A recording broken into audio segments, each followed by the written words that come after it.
Good morning, everyone. I'm Yadires, Nova-Salcedo. Welcome to Centro. Happy to have you with us. Their mission is to put an end to poverty. The Massachusetts Association for Community Action, better known as MASSCAP, serves thousands of low-income families here in the state, helping them become self-sufficient and offering them much-needed services such as food, shelter, and affordable housing. To tell us more about MASSCAP and the different services they offer, with us this morning is MASSCAP Executive Director Joe Diamond. Good morning, Joe. Good morning. Thanks for coming by. My pleasure. Thank you. You know, this is a feel-good story. When we talk about organizations like you know, for more than 50 years, you guys have been doing so much.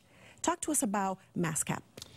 Well, first, thanks for having us on. MASSCAP is the association of the 23 community action agencies operating in Massachusetts, and as you say, we've been doing this for over 50 years, since the war on poverty started in the mid-1960s. Yes. And it is a feel-good story because we help so many people across the state, over 600,000 people who are living with low incomes, vulnerable friends and neighbors, with a variety of programs that help people become economically stable and mobile. Programs like fuel assistance and weatherization, housing programs, job training programs, programs that help prevent homelessness. Yes. And then programs that help people access really important resources like the Earned Income Tax Credit. We provide free tax preparation services.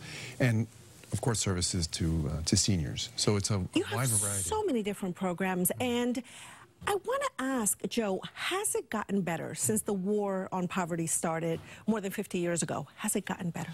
Well, we have been able to help, and we'll touch on this report a little later. Yes. Over 900,000 people each year either leave poverty or avoid it. That's great. And that is the good news. Yes. There are still more people that we need to help, and there are a lot of ways that we are going to be doing that. Not only do we integrate those services, but we provide people in local communities with tools to advocate for themselves.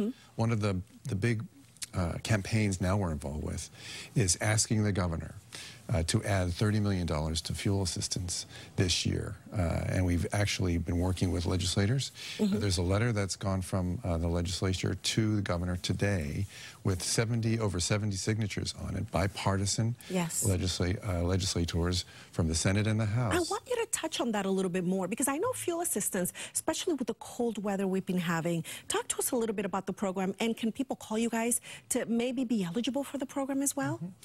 We serve over 160,000 households. Fuel assistance helps people afford their heat, whether it's gas, electric, or home heating oil. The folks that we're most worried about now are those who use, 48,000 households use home heating oil to heat their homes. Yes. They will have run out of that benefit by the end of January. God. So we are doing our very best to bring as many people into the program. Resources are always available for people to apply. It's just that once they get the resource, they might not have enough of, for example, a home heating oil to last them through the winter. Yes. Winters are so they need to reapply? Is that what they need? No, they or just how apply. does that They work? just apply once. Oh, okay. And then we just need to make sure that if we get this extra resource from the state, we would be able to help those home heating oil. Well, it's great that you guys are helping a lot of people out there with fuel assistance. Again, such cold weather now.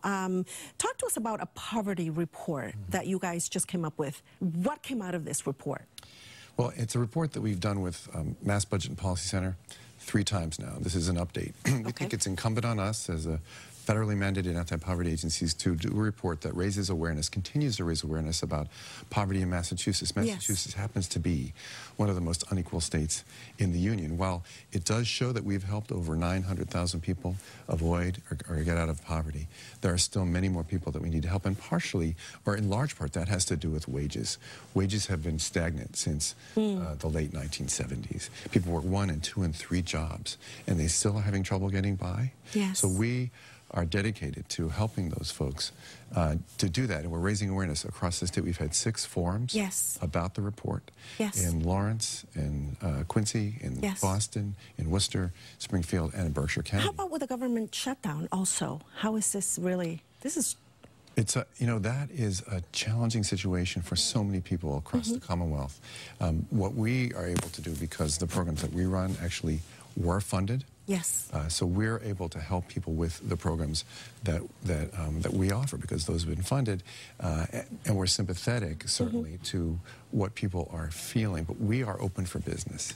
If folks are beginning to be affected by the shutdown, we can help them. That's great. I'm going to give them a phone number right now where they can call you guys. Thank you so much for coming by. Thank you, Joe. My okay. pleasure. For more information on MASSCAP and the different services they offer, you can call them at 617-357-6086. You can also get a direct link to their website, visiting us online at cbsboston.com/centro. There you can get more information on today's show and our past shows. You can watch both the English and the Spanish versions of Centro. And we also want to invite you to connect with us on social media. That's on Facebook, Twitter, and Instagram. And that will do it for this week's Centro. I'm Yadires Nova-Salcedo, inviting you to step forward to a better you. See you next week.